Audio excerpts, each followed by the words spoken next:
I was on Facebook this morning and one of my on this day thing came up, and it was of Robin Williams' death. Apparently 3 years ago he died, and it just made me want to make my first video about him just to honor such a great comedian. Probably one of the funniest people ever, and he was just a big part of my childhood. One of the few celebrity deaths where I actually remember really being upset by. I was crying, and him hiding all that depression, you would have never known. So what I wanted to do to honor that is present my top 10 Robin Williams films. So the first one that I have here is uh, Good Morning Vietnam. Now, Good Morning Vietnam, I don't remember much about it, but it was Robin Williams being Robin Williams. Um, he plays a radio host during Vietnam, trying to cheer up the troops and everything, and he just rambles on and on and on like he was known for. That's just what he did. He would just his ADHD took over, and which I can relate to a lot. Um, it's a pretty funny movie, one I actually need to watch again, but it's him at his best. Okay, so the next one that we have here, I actually don't own it, is World's Greatest Dad, one of the most mismarketed movies of all time. Robin Williams plays the dad, obviously, but it really isn't the world's greatest dad. It's a very deep movie, and it's really dark at times, and it's kind of weird, but it's a really good movie. I would definitely recommend seeing it if you want to see a dark comedy. The next one after that is The Birdcage, at number 8 here. Now, The Birdcage is one of my mom's favorite movies. She's the one who introduced me to it, and it's just, oh man, it's a lot of fun. So he plays a gay cabaret owner. His partner is played by Nathan Lane, who can just nail the flamboyant roles if you've ever seen anything of his. And basically his son is about to marry a girl, but her parents are huge conservatives, so obviously they don't support gay rights and all that, so they pretend to be straight. It's a hoot throughout. Hank Azaria plays the servant, his right hand man. Just totally nails that role. Gene Hackman is great as the conservative dad, and then just the whole entire last half of the movie of them pretending to be straight. The scene of him trying to not have the pinky up while they're drinking is just it's hilarious. It's a lot of fun. So the next one we have here is RV. Now, this movie did not do very well at all. It was, I don't know why people didn't like it. It was Robin Williams, family comedy. Cheryl Hines, I do find her kind of annoying. Her voice is very funny, not in a good way, but she is on Curb Your Enthusiasm, so I tolerate it because I love that show.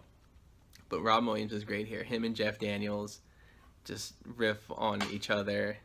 He gets covered in poop, and I actually just watched this again today during my lunch break at work, and I can still say it's just a really easy, watchable movie. It's a lot of fun. Josh Hutcherson plays his son. JoJo plays his daughter. It's just a nice little road trip movie, which is honestly my favorite subgenre of films. Let's see. Next we have Flubber. I don't actually have the DVD of Flubber, or I actually do have the DVD, but it's back in Maryland. And I gotta say that that movie holds up very, very well. It's he creates flying rubber, or Flubber as he likes to call it. It's Robin Williams just acting zany once again. That's just what he does best. He can just keep going and going and going, and he has a lot of fun with it. It's got childish humor, but it's got Christopher McDonald, Shooter McGavin as the villain, and he's funny. Marcia Gay Harden is in it. She's hilarious. The whole movie is just a lot of fun. It's silly, and it's definitely got that Disney feel to it, but it's just a lot of fun, and I really like it a lot. After that, we have Jumanji. Now, Jumanji, I mean, any kid in the 90s will tell you that Jumanji is awesome. We have a lot of nostalgia for it. Not really sure how I feel about this remake, reboot, whatever you want to call it. It has The Rock, so it probably won't be that bad, but it'll never compare to Robin Williams, and I'm glad they're not trying to just take that over. but it's a lot of fun. It actually scared the shit out of me for a really long time, to the point where I didn't watch it.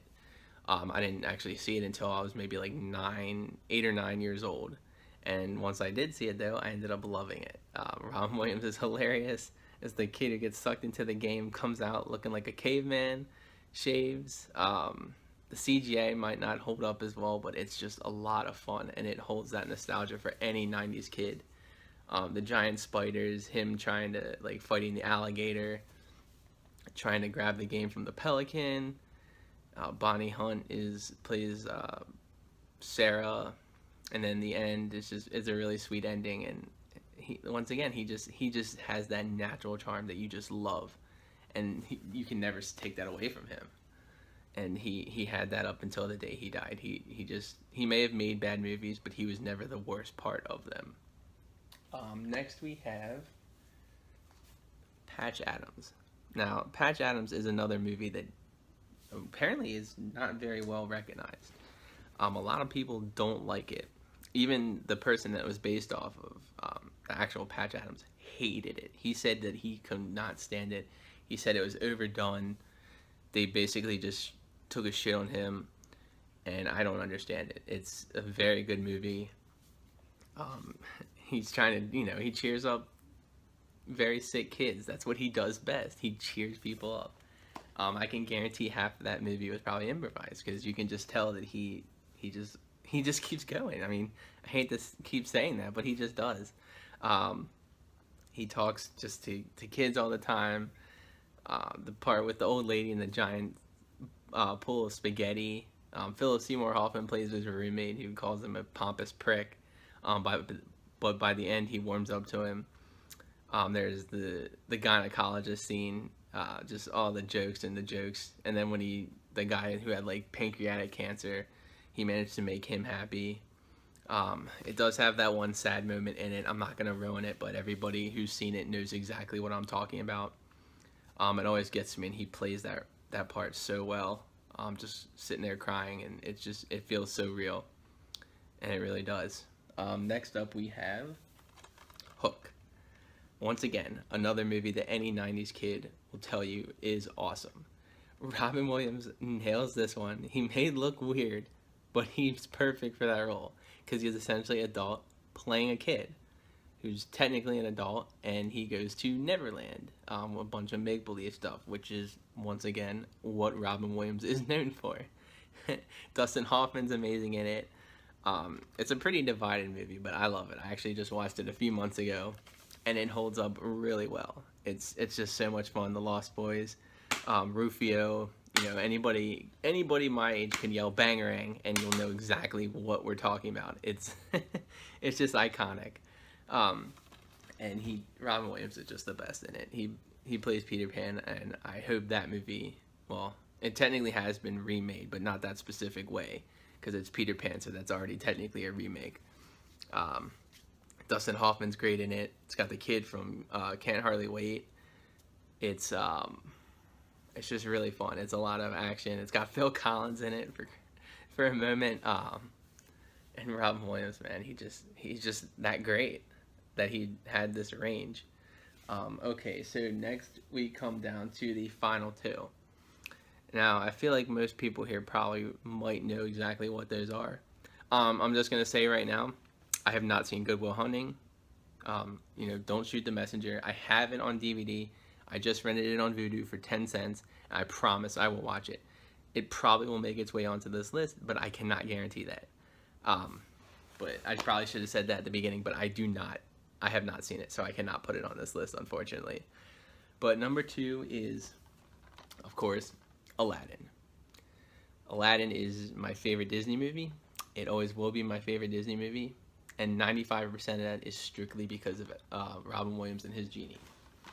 The genie his character, it always got to me as a kid. It made me laugh. Once again, he rambles on and on. He managed to fit in so many references to other stuff that adults would get. He even sang the songs, like the Arabian Nights song and the Prince Ali, what was it, The Friend Like Me and stuff like that. And apparently he recorded over 18 hours of footage.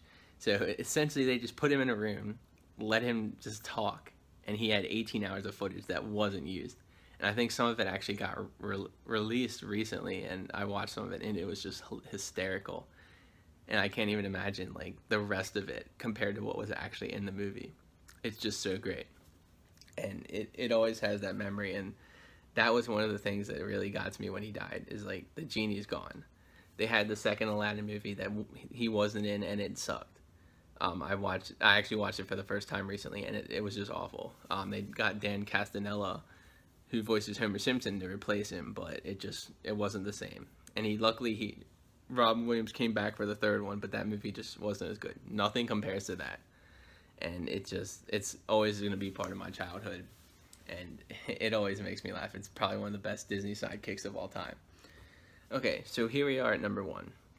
Now, I feel like most people, at least anybody who knows me, knows exactly what movie this is going to be. If not, well, I hope that you're not surprised by this either, but it is Mrs. Doubtfire. Mrs. Doubtfire. I could probably go on about this movie alone for 15 minutes. I really could. It's one of my all-time favorite movies. It's one of the funniest movies I've ever seen. I think my grandma showed it to me for the first time when I was like 5, maybe. And ever since then, I've loved it. It's always been one of her favorite movies, and that's part of the nostalgia, because when my grandma died, I knew that I was never going to be able to watch that with her again, because we probably watched it at least 20 times, and she would just die every time. The part where her teeth fall out of the glass into the glass at dinner, the scene where he catches her boobs on fire, it's always funny. I can pretty much quote that entire movie. Ask anybody. I know every single word to it. I know all the scenes. I know the little things. It's hilarious. If you haven't seen it, you need to check it out, because not only is it just really funny, but it also has its dramatic moments as well. It's a movie about divorce and just a guy who's obsessed who needs to see his children, as he puts it.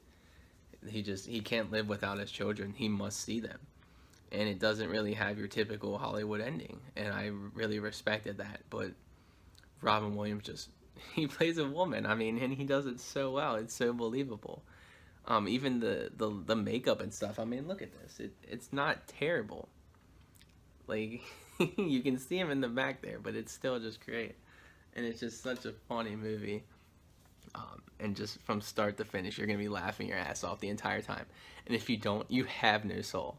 I can't trust you. I can't be friends with you at all. It's just Pierce Brosnan, the kids in it, the scene where they find out that he